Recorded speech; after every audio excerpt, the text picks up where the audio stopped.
22 जनवरी। अद्भुत अनुग्रह।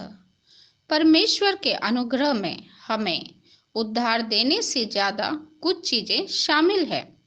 हमने न केवल अनुग्रह के द्वारा उद्धार पाया है, वरन हमें अनुग्रह के द्वारा जीवन व्यतीत करना है।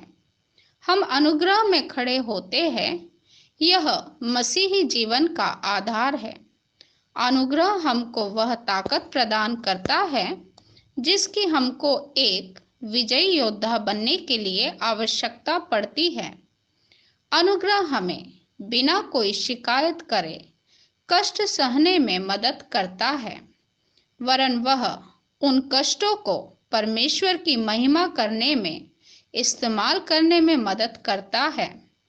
जब कोई मसीही जन परमेश्वर के अनुग्रह से अलग हो जाता है तो उसे अपनी ही ताकत से सारे कामों को करना पड़ता है, जिसका परिणाम असफलता और निराशा होती है।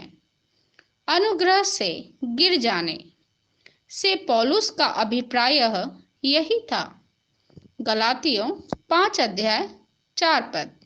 परमेश्वर के अनुग्रह के दायरे से बाहर निकलकर व्यवस्था के दायरे में आ जाना, परमेश्वर के साधनों पर निर्भर होना बंद करना और अपने ही साधनों पर निर्भर होना।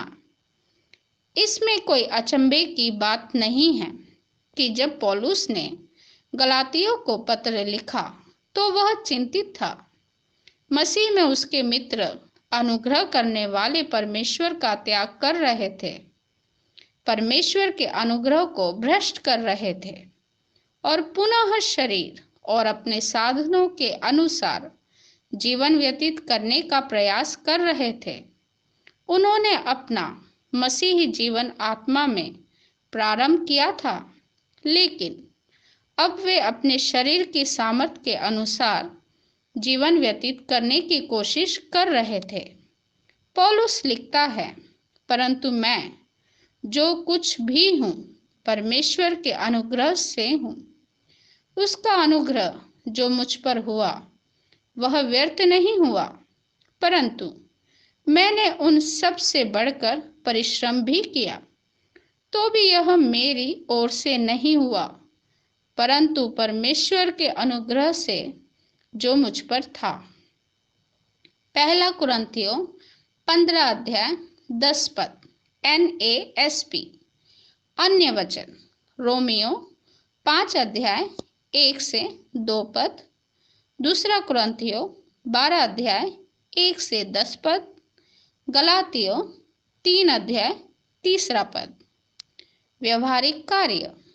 अनुग्रह शब्द से आप क्या समझते हैं? लिखे।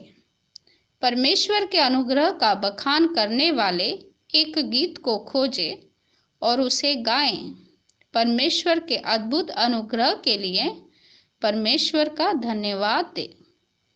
परमेश्वर आप सभी को आशीष दे। जय मसीह की।